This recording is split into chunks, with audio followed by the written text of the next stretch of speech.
আসসালামু আলাইকুম। 2026 সালের এইচএসসি পরীক্ষা দিতে জন্য সমাজবিজ্ঞান দ্বিতীয় পত্রের দ্বিতীয় অধ্যায় বাংলাদেশ সমাজ ও সংস্কৃতি, এই অধ্যায় থেকে গুরুত্বপূর্ণ জ্ঞানমূলক ও অনুধাবনমূলক প্রশ্ন নিয়ে আমি হাজির হয়েছি। আজ আমি শেয়ার করব গুরুত্বপূর্ণ জ্ঞানমূলক প্রশ্নগুলো এবং অনুধাবনমূলক প্রশ্ন। প্রশ্ন 1, জ্ঞানমূলক। সোসাইটি শব্দটি কোন শব্দ থেকে এসেছে?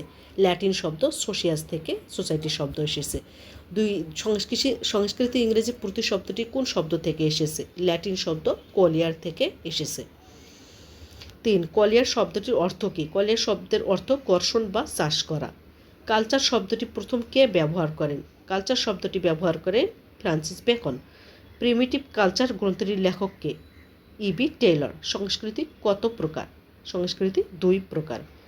বস্তুগত সংস্কৃতি কী? মানুষের সংস্কৃতি যখন বাস্তব আকারে প্রকাশিত হয় তখন তাকে বস্তুগত সংস্কৃতি বলে। কালচারাল ল্যাগ শব্দটির অর্থ কী? কালচারাল ল্যাগ শব্দটির অর্থ সাংস্কৃতিক ব্যবধান। সাংস্কৃতিক ব্যবধান তত্ত্বটি কে দিয়েছেন? জার্মান সমাজবিজ্ঞানী ডব্লিউ.এফ. অকবার্ন। এখন অনুধাবনমূলক গুরুত্বপূর্ণ প্রশ্নগুলো আমি দেওয়ার চেষ্টা করছি।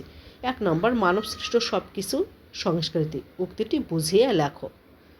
2, সংস্কৃতি সর্বত্র বিরাজমান, ব্যাখ্যা করো। প্রতিটি প্রশ্নের মান 2 অনুধাবনে। 3, বস্তুগত সংস্কৃতি সভ্যতার নিদর্শন, বুঝিয়ে লেখো। বাংলাদেশে একটি মিশ্র সংস্কৃতি বিদ্যমান, ব্যাখ্যা করো।